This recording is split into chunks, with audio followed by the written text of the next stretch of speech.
तो hello guys, जय जगन्नाथ सांग मैंने आज मिनी ब्लॉग को आपको स्वागत। आ वीडियो प्रथम थर अच्छा वीडियो को लाइक शेयर सब्सक्राइब करने को भूलें। तो देखिए सांग मैंने आम घर आग बिल देखिपे धान चाष हो धान सांग पाचिबा गलानी आ 5-10 दिन भितर धान कटा हो धान केमती सांग लास्ट जनइबे। तो सांग मैंने आउ देखा से दिन पोटल गछ मैंने पोटल गंड लगे तो गजा है देखा माने गछ भारिला ना भारिलानी आपको देखी। तो चलतु देखा आम उच्चा उपर पहुँची गली। तो सांग देखा तो से देखुली नाली कर देखिए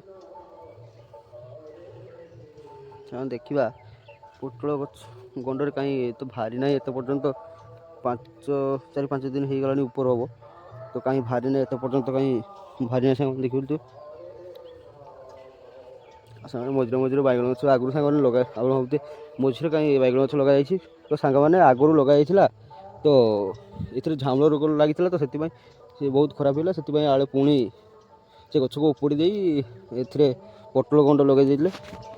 तो सांग देखो आमर नड़िया गछ देखिए सांग 10-15टा 16टा पाखा अच्छी गुआ गछ भी भितर सांग अच्छे देखिए आम उच्चारे सांग देखिए।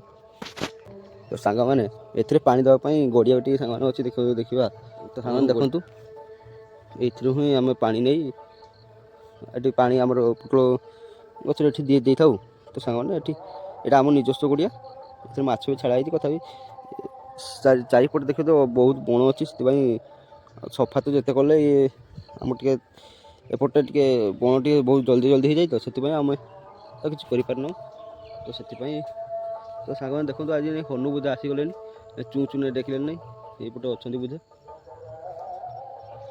हनु आमर एपटे बहुत बेटा कर सांग आपंकर क्यों अंचल आप घर तो आप जनइबे आपंकर हनु एमती बहुत उत्पाद करते सांग जनइबे। सांग देखो नड़िया गच नड़िया हो गलानी डाब हो गलानी डाब पड़गला देखते सांग।